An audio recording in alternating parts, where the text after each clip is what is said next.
तो आइए हम लोग क्लास को कंटिन्यू करते हैं। यह जो है ये एनसीईआरटी का बुक है, ठीक है। और ये कक्षा 9 का है, ठीक।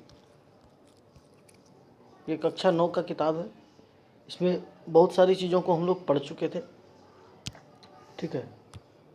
सारी वीडियो सीरियल बाय 1 2 3 4 5 करके आपको प्लेलिस्ट में दिया गया है। उस प्लेलिस्ट से आप सारी पीछे वाली क्लास को ज़रूर देखें। इससे आपका कॉन्सेप्ट बिल्ड होते चला जाएगा, ठीक है। और आपको पढ़ने में भी क्या होगा, मज़ा आएगा। क्लियर है? तो आइए क्लास को बिना समय गवाए स्टार्ट करते हैं। किताब को पढ़ना एक नीरस काम लगता है, लेकिन जब आप किताब को पढ़ लेते हैं तो आपके बहुत सारे टॉपिक क्या हो जाएंगे, क्लियर हो जाएंगे। किताब ज़रूर पढ़ना चाहिए, ठीक। तो इसको स्टार्ट करते हैं। क्या है? दास प्रथा का उन्मूलन। उन्मूलन मतलब क्या होता है? उसको ख़त्म करना। दास प्रथा का उन्मूलन मतलब क्या होता है? किसी भी चीज़ को जड़ से ख़त्म कर देना। कह रहा है कि फ्रांसीसी उपनिवेश में दास प्रथा का उन्मूलन जैकोबिन शासन के क्रांतिकारी सामाजिक सुधारों में से एक था। मतलब कह रहा है कि ये जो जैकोबिन क्लब वाले थे, रॉबेस्पियर वाले थे। जैकोबिन क्लब के हेड कौन थे? रॉबेस्पियर थे, ठीक है। और यही रॉबेस्पियर ने क्या किया था? आतंक का साम्राज्य कायम किया था। पीछे वाली चीज़ को क्या करेंगे? रिकॉल करते चले जाएंगे। आतंक का शासन कब से कब तक था? तो 1893 से 94 के बीच था। क्लियर है? तो वही कह रहा है कि जैकोबिन क्लब में जो सामाजिक सुधार हुआ था उसमें क्या था? दास प्रथा का उन्मूलन भी एक महत्वपूर्ण था। कैरिबियाई उपनिवेश जैसे मार्टिनिक, गॉडलॉप और सेंट डोमिंगो, ये उपनिवेश का नाम है, छोटे छोटे साम्राज्य का नाम है। वो क्या करते थे? तंबाकू, नील, चीनी एवं कॉफ़ी जैसे वस्तुओं के महत्वपूर्ण आपूर्तिकर्ता थे। मतलब तंबाकू का, नील का, चीनी का और कॉफ़ी का जो डिमांड होता था उसको कौन फुलफ़िल करता था? तो ये कैरिबियाई उपनिवेश में कौन कौन थे? मार्टिनिक थे, गॉडलप थे और सेंट डोमिंगो। क्लियर है यहाँ तक? अब देखिए क्या कह रहा है। अपरिचित एवं दूर देश जाने और काम करने के प्रति यूरोपियों की अनिच्छा का मतलब था बगानों में श्रम की कमी। कह रहा है अपरिचित एवं दूर देश, मतलब अपरिचित मतलब जिसको आप जानते नहीं हो, दूर देश मतलब जो आपके कंट्री से क्या है, दूर है। क्लियर है? तो कह रहा है कि प्रांतीय यूरोपियों की अनिच्छा का मतलब इच्छा नहीं का मतलब क्या था? बगानों में श्रम की कमी। अगर वो नहीं जाएंगे तो क्या होगा? बगान में लेबर का कमी हो जाएगा। इस कमी को यूरोप, अफ्रीका एवं अमेरिका के बीच त्रिकोणीय दास व्यापार द्वारा पूरा किया गया। ये जो कमी हो जाता था तो इसको कैसे पूरा किया गया? इस कमी को कैसे पूरा किया गया? त्रिकोणीय दास व्यापार के द्वारा, ठीक। त्रिकोणीय दास व्यापार क्या है भाई? तो त्रिकोणीय दास व्यापार यूरोप, अफ्रीका एवं अमेरिका के बीच होता था, ठीक। इन तीनों को मिलाकर त्रिकोणीय 3 देश हैं तो त्रिकोणीय दास व्यापार हो गया। दास व्यापार 17वीं शताब्दी में शुरू हुआ, ठीक है। दास प्रथा कब शुरू हुआ? तो 17th सेंचुरी में, 17वीं शताब्दी में दास प्रथा। क्लियर हो गया? कह रहा है कि दास व्यापार 17वीं शताब्दी में शुरू हुआ। फ्रांसीसी सौदागर बोर्दे या नामते बंदरगाह से अफ्रीकी तट पर जहाज ले जाते थे। फ्रांसीसी सौदागर जो है, सौदागर मतलब खरीद बिक्री करने वाला। ये बोर्दो और नामते क्या है? पोर्ट का नाम है, बंदरगाह का नाम है। अफ्रीका के तट पर जहाज ले जाते थे, जहाँ क्या होता था? जहाँ वे स्थानीय सरदारों से दास खरीदते थे, ठीक है। स्थानीय सरदार से क्या करते थे? ये खरीदते थे। किसको खरीदते थे? तो दास को खरीदते थे। क्लियर है? समझ गए? दास की खरीद बिक्री कहाँ से होती थी? तो बोर्दे और नामते बंदरगाह से। क्लियर है यहाँ तक? कोनो दिक्कत नहीं नू? चल आगे बढ़ा। दासों को दाग कर एवं हथकड़ियों डालकर अटलांटिक महासागर पर कैरिबियाई देशों तक 3 माह की लंबी समुद्री यात्रा के लिए जहाज़ों में ठूस दिया जाता था। मतलब जितने भी गुलाम लोग थे, उनको क्या करता था, उनको बेचने के लिए, खरीद बिक्री के लिए उसमें दाग दिया जाता था, एक सिंबल दे दिया जाता था। कितना क्रूर अत्याचार किया जाता था मानव पे। इस तरह का अत्याचार मानव पर नहीं होना चाहिए। एवं हथकड़ियों में डालकर अटलांटिक महासागर के पार कैरिबियाई देश तक 3 माह की लंबी यात्रा, जहाज से जब जाता था तो 3 माह का डिस्टेंस ट्रेवल करना पड़ता था। ठीक, जानवर की तरह उसको क्या कर दिया जाता था, ठूस दिया जाता था। तो एक क्वेश्चन आप बताइए, यहाँ पे एक क्वेश्चन निकल कर सामने आता है। ठीक है, एक क्वेश्चन बताइए कि दाग और हुलिया प्रणाली का शुरुआत किसने किया था। ठीक है, दाग और हुलिया प्रणाली का शुरुआत किसने किया था? कमेंट बॉक्स में इसका उत्तर दीजिए। दाग एवं हुलिया प्रणाली का शुरुआत किसने किया था?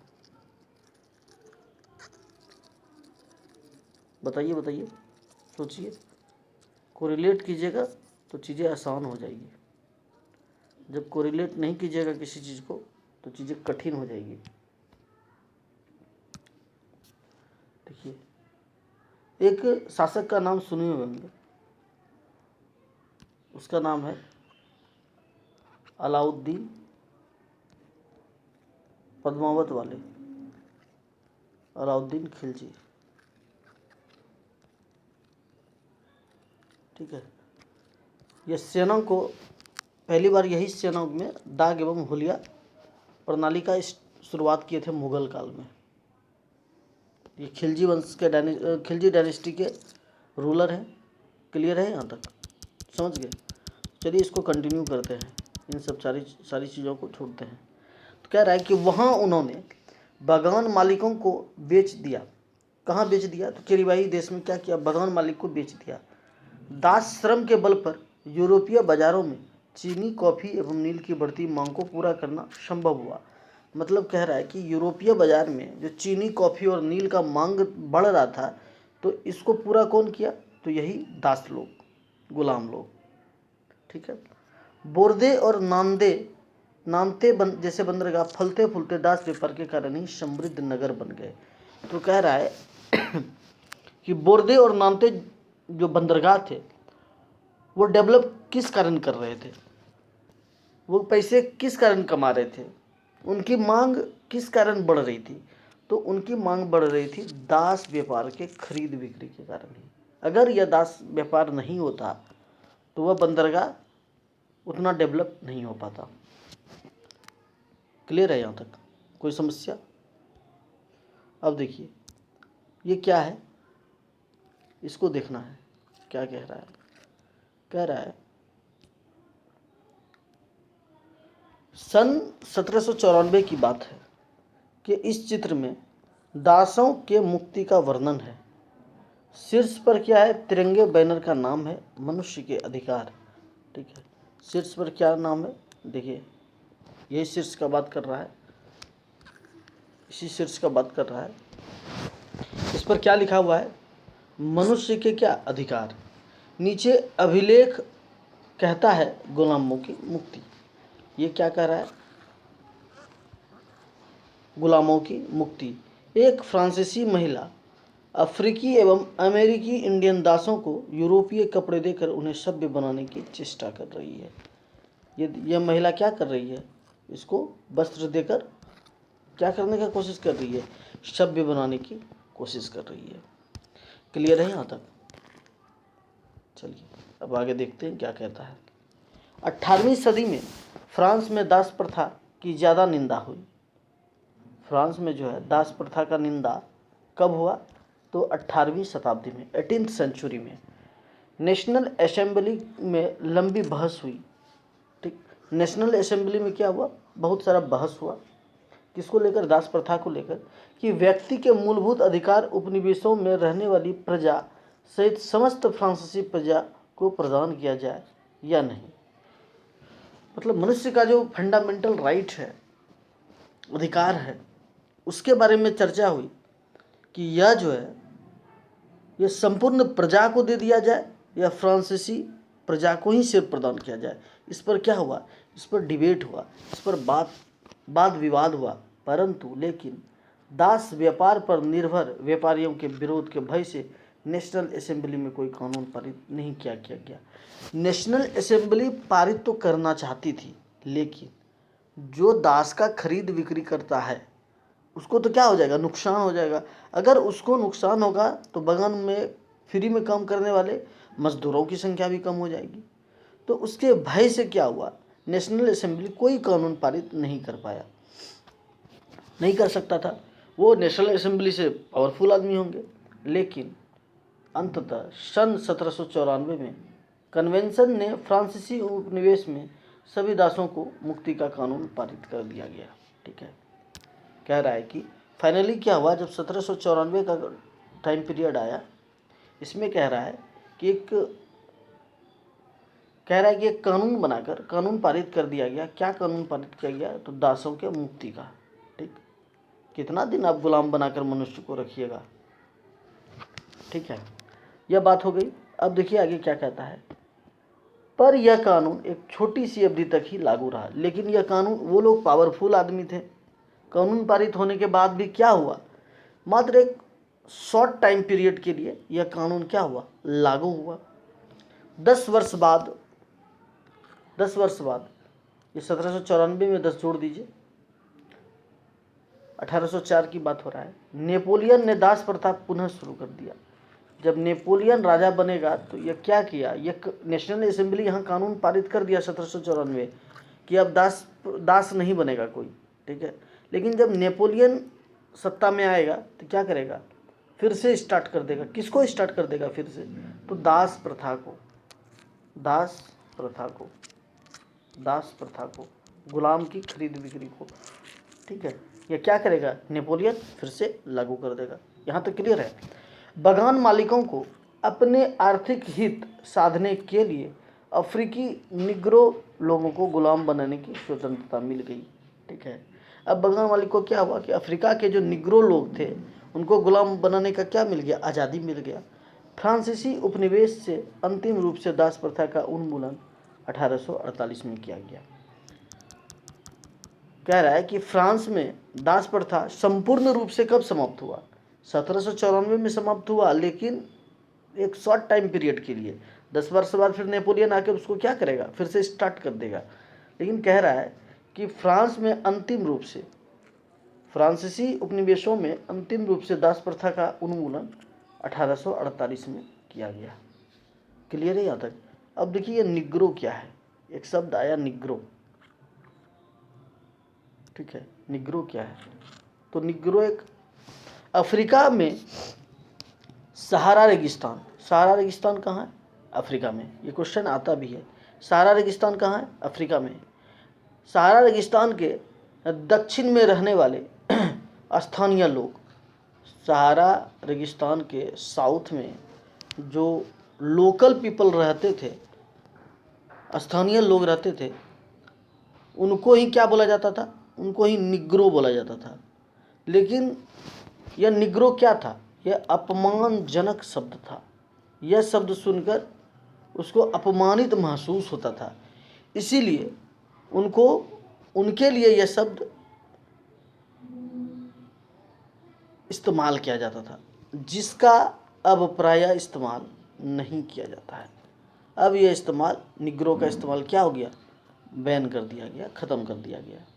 ख़त्म ही होना चाहिए। जो शब्द लोगों को तकलीफ़ दे उसको नहीं बोलने में ही क्या है, भलाई है। यहाँ तक समझने में कोई दिक्कत, क्लियर है। तो यह चैप्टर यहाँ पे ख़त्म हो जाता है। अब हमारा अगला चैप्टर क्रांति और रोज़ाना की ज़िंदगी को शुरू करेंगे। क्लियर है, किसको शुरुआत करेंगे, क्रांति और रोज़ाना की ज़िंदगी को। ठीक है, क्रांति और रोज़ाना की ज़िंदगी के बारे में हम लोग पढ़ेंगे। उम्मीद है आपको क्लास करने में आनंद महसूस हो रहा होगा।